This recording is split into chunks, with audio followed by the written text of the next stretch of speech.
അപ്പോൾ ഞാനിവിടെ ഒരു വീഡിയോ പ്ലേ ചെയ്ത് തരാം കേട്ടോ. അതിനെക്കുറിച്ച് പറയാം. ഓക്കെ. എൻ്റെ പേര് ജസീല.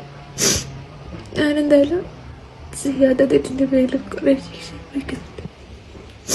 എൻ്റെ ഫ്രണ്ടിൻ്റെ ഉമ്മാൻ്റെ ഗോൾഡ് മിസ്സായിന്. അത് ഞാനെടുത്തു എന്നാണ് പറയുന്നത്. ഞാൻ എടുത്തിട്ട് പോലും കരയത്ത് പോലും അങ്ങനത്തെ ഒരു സ്വർണ്ണം ഉള്ളത് പോലും എൻ്റെ പേരിൽ എന്തൊക്കെയോ ആരും ഞാൻ ഏതൊക്കെ ചെക്കന്മാരൊക്കെ കോഴിക്കോട് ഒരു റൂം എടുത്തിട്ട് നിന്ന് അങ്ങനെ എന്തൊക്കെയോ ആരോപണം പറഞ്ഞു നടക്കവർ. എൻ്റെ വീട്ടിൽ ആർക്കും സമാധാനമില്ല. എല്ലാവരും മരിക്കുന്ന അവസ്ഥയില്ല.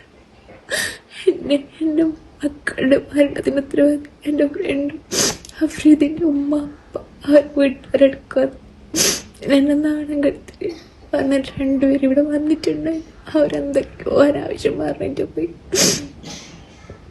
എൻ്റെ സത്യം ആരും വിശ്വസിക്കുന്നില്ല. എൻ്റെ മരണത്തിന് ഉത്തരവാദി ഇവരൊക്കെയാ. എൻ്റെ ഹസ്ബൻഡും ഉണ്ട് അതിന് പങ്കാളിയായിട്ട്. അപ്പോൾ ഈ വീഡിയോ നിങ്ങൾ കണ്ടില്ലേ? ഈ വീഡിയോ കണ്ടപ്പോൾ ഒരുപാട് സങ്കടമായിട്ടോ. ഒരു തെറ്റും ചെയ്യാനായിട്ടാണ് ആ ജസ്മിന എന്ന് പറഞ്ഞ പെൺകുട്ടി ആത്മഹത്യ ചെയ്ത് കിട്ടും. മോഷ്ടിക്കപ്പെട്ടു എന്ന് പറഞ്ഞ 9.5 പവനാണ് മോഷ്ടിക്കപ്പെട്ട ഒരു ഫ്രണ്ടിൻ്റെ ഉമ്മയുടെ സ്വർണ്ണമാണ് കാണാതായത്. ആ ഓളെ പേരിൽ ആരോപിക്കപ്പെട്ടു. അപ്പോൾ പോലീസ് സ്റ്റേഷനിൽ കയറ്റി. പിന്നെ അതേപോലെ ഒരു വീട്ടിൽ വന്ന് എന്താ പറയുക, ഫ്രണ്ടിൻ്റെ ഉമ്മയും ഓരോ വീട്ടുകാരൊക്കെ വന്ന് ബഹളവും ഒക്കെ ഉണ്ടാക്കിയെന്ന് പറഞ്ഞേ. അങ്ങനെ കേസ് കൊടുത്ത് പിന്നെ ഓളെ സ്റ്റേഷനിലേക്ക് വിളിച്ച് ചോദ്യം ചെയ്തിട്ടൊന്നും പ്രത്യേകിച്ചൊന്നും കിട്ടിയിട്ട് ഓളെ തിരിച്ചു വിട്ടും ചെയ്തിട്ടോ. അപ്പോൾ എന്താ പറയുക, അപ്പോൾ നമ്മൾ കേരളത്തിൻ്റെ അവസ്ഥ ഇപ്പോൾ എന്താണെന്നുള്ളത് ഞാൻ ആലോചിക്കുന്നത്.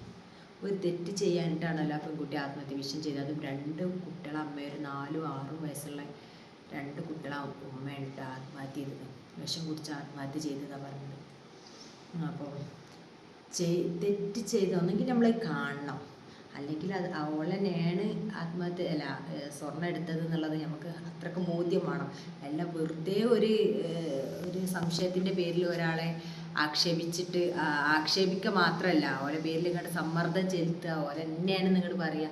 അങ്ങനെ എത്രമാത്രം വേദനിച്ചിട്ടുണ്ടാവും. ഒരു നിവൃത്തി ഉണ്ടാവില്ല. പക്ഷെ തെറ്റ് ചെയ്തിട്ടുണ്ടെങ്കിൽ നമ്മൾ ഓക്കെ, അത്ര പേടിക്കേണ്ടത്. തെറ്റ് ചെയ്യാനായിട്ട് ഓരോ വീട്ടുകാരും അത്രയും അനുഭവിച്ചിട്ടായിരിക്കുമല്ലോ.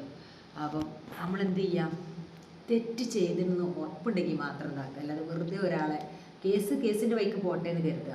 അല്ല വെറുതെ ഒരാൾ ഇത്രയും എന്താ പറയുക മാനസികമായിട്ട് പീഡിപ്പിച്ച് അങ്ങനെ ആയിട്ടാണ് അവൾ ആത്മഹത്യ ചെയ്തത്.